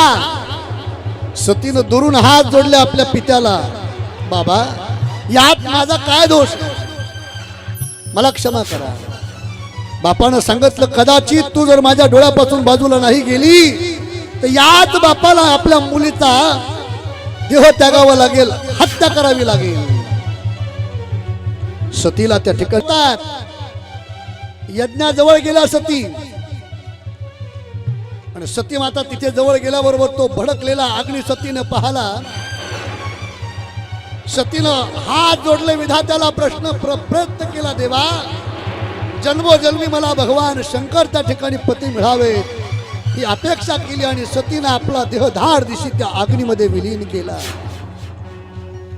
धाय धाय धाय भगवान त्या ठिकाणी सतीचा देह अग्नी जळून त्या ठिकाणी देह संपूर्ण सतीचा जळून गेला, राख झाला. आणि तो पाहिल्याबरोबर त्या ठिकाणी वीरभद्र नावाचा जो काही गण त्या ठिकाणी उपस्थित होता त्यानं पाहिलं. तो जवळ आला, त्याला राग आला आणि तो येतोय तिथे सतीला पाहण्याकरता. सती पडलेली अग्नीमध्ये पाहिलं आणि त्यावेळेला दूर असणारा तो वीरभद्र नावाचा गण धावत धावत धावत धावत त्या यज्ञ मंडपामध्ये आला. आणि यज्ञ मंडपामध्ये आल्याच्या नंतर क्रोधायमान झाला. क्रोध आला, त्याला राग आला. आणि रागानं क्रोधित झालेला तो गण इकडे तिकडे पाहतोय, इकडे तिकडे पाहतोय, भटकतोय, क्रोधित झालेला आहे. राग आला, आरडतोय, ओरडतोय. आणि त्याला भगवान शंकराला तो आवाज देतोय. आणि त्यानं आपल्या जटा पकडल्या आणि जटा पकडून त्या ठिकाणी धरणीवरती आढळल्याबरोबर अनेक त्या ठिकाणी राक्षस निर्माण झाले. त्यामध्ये प्रमुख राक्षस होते वीरभद्र नावाचे. आणि ते वीरभद्र या यज्ञ मंडपामध्ये प्रगट होत आहेत. आणि यज्ञ मंडपामध्ये वीरभद्र प्रगट झाल्याच्या नंतर वीरभद्र प्रगट झाल्याच्या नंतर वीरभद्रानं त्या ठिकाणी आल्याच्या नंतर थाय थाय थाय त्या ठिकाणी बेहमान घातला. महाराज दक्षाला पाहतायत, महाराज दक्षाला पाहतायत. दक्ष पुढे भाग पळतोय, वीरभद्र दक्षाच्या मागे पळतोय, दक्ष पुढे पळतोय. दक्षाचा आणि वीरभद्राचं युद्ध होत आहे. दक्ष त्या ठिकाणी वीरभद्र दक्षाला मारतायत, वध करतायत. क्रोधित झालेल्या त्या ठिकाणी वीरभद्रानी त्या गणाने महाराज दक्षाला पाहिलंय आणि दक्ष भयभीत होऊन त्या ठिकाणी सिंहासनावरती जाऊन बसतात. वीरभद्र समोर जातात आणि वीरभद्राने महाराज दक्षाचा वध त्या ठिकाणी करण्याचा प्रयत्न केला. घनघोर युद्ध त्या ठिकाणी दोघांचं चाललंय.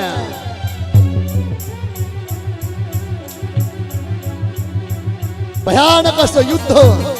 भगवान भोलेनाथ वीरभद्र नावाचा गण प्रगट झालेला आहे आणि त्या वीरभद्र नावाच्या गणाने आक्रोश करून सर्वत्र विध्वंस केला. त्या यज्ञाचा संपूर्ण विध्वंस केला. सर्व लोक भयभीत झाले, घाबरू लागले, पळा, धावा. उपस्थित सर्वांचा वध त्या ठिकाणी वीरभद्राने केला. दक्ष प्रजापतीचा वध त्या ठिकाणी केला.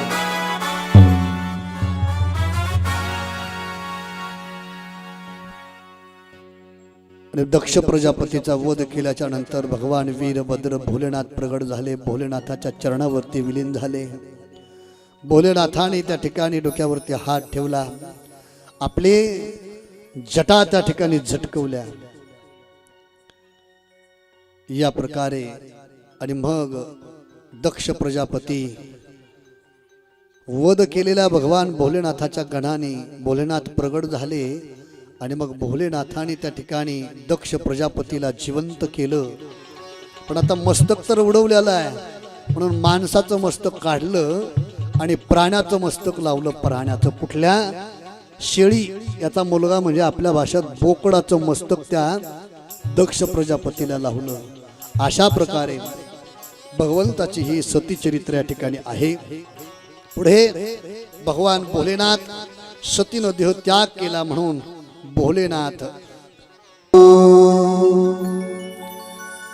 भोलेनाथाचं बसल्या बसल्या सर्वांनी जागेवरून दर्शन घ्या. आता दक्ष प्रजापतीचा वध केलाय भोलेनाथानं, दक्ष प्रजापतीला जिवंत केलंय.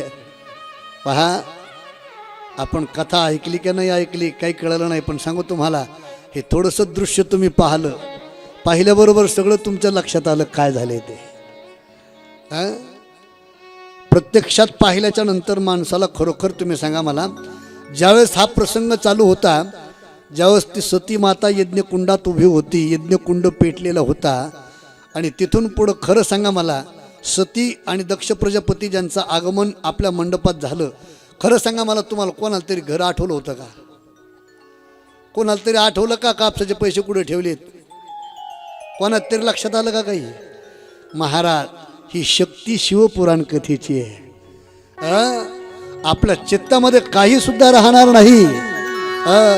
हे बघा आमचे नंदिकेश्वर भगवान, जरा नंदिकेश्वर भगवानच, कारण महादेव म्हटलं की नंदी पाहिजेत ना. वा, आणि म्हणून अशी असणारी ही गोड आपण कथा ऐकत आहोत. आता कथेला आपण पूर्णविराम देणार आहोत. का झाकी झाली का? झाकी झाली की मग दर्शन कथा आटोपते. उद्या गोड कथा भाग होणार आहे. उद्या आपण भस्माचं महत्त्व, रुद्राक्षाचं महत्त्व हे श्रवण करून मग नारदाचा संवाद, आणि उद्या भगवान महादेव आणि पार्वती यांची विवाह कथा. भगवान महादेव पार्वतीचं उद्या लग्न आहे, म्हणून आता ऐका, सर्वांनी ऐका. जे उपस्थित आहेत त्यांनी ऐका, ज्या अनुपस्थित आहेत माझा जिथपर्यंत आवाज जातो त्यांनी ऐका. उद्या लग्न आहे. उद्या काय आहे? भगवान पार्वती शंकराचं लग्न आहे. म्हणून लग्नाला येताना सर्व वऱ्हाडी मंडळीला मूळवाटी पत्रिका मी आजच देतो. सर्वांनी मोठ्या प्रेमाने उद्या लग्नाला या भगवंताच्या. अजिबात चिंता करू नका. लग्न लागण्याच्या अगोदर सगळ्या वऱ्हाडाची जेवायची व्यवस्था इथं आहे. फक्त येताना ज्याला जे आणायचं ते आणा. लग्नात काहीतरी देत असतात ना, ते काय म्हणतात ना, ते कपाट, हा काय म्हणतात ना ते असं फिरी काय डुक्कर डुक्कर नाही ते काही आणू नका फक्त तुम्ही मोठ्या प्रेमानं उद्याच्या कथेला या आज तुम्ही कथा ऐकली कथा पाहिली तुम्हाला आनंद वाटला ना तर उद्या त्यापेक्षा आनंद वाटणार आहे उद्या एवढी जी जागा आहे का ही एवढी जागा आम्हाला उद्या लागणार आहे कारण उद्या महादेव येणार म्हणजे एकटी येणार नाही भूते वेताळ नाचती मग त्या बसल्या बसल्या भूत कुणी कुणी येते ना तर पहा म्हणून उद्या अगदी सुंदर हिमालय पर्वतावरती आपण जाणार आहोत सगळीच जे जे या कथा मंडपात नर्मदेश्वराच्या पारंगणात येतील का ती सर्व उद्या आपण सगळे मिळून उद्या कुठे जाणार आहोत हिमालय पर्वतावर जाणार आहोत मेनका राणी आणि हिमंतो राजा यांच्या महालात आपण जाणार आहोत भगवान शंकराच्या आणि पार्वतीच्या लग्नाला मोठा आनंद उद्या आपण उपभोगणार आहोत अशी उद्याची कथा आहे सर्वांनी मोठ्या प्रेमाने या जे जे आतापर्यंत आले नसतील त्यांना आपण बोलवा आदराने प्रेमाने बोलवा सर्वांनी या गावातल्या या तांड्यातल्या या परिसरातल्या या सर्वांनी मोठ्या आनंदाने या ही सर्वांना विनंती करतो आणि आजच्या कथेला या ठिकाणी पूर्णविराम देतो.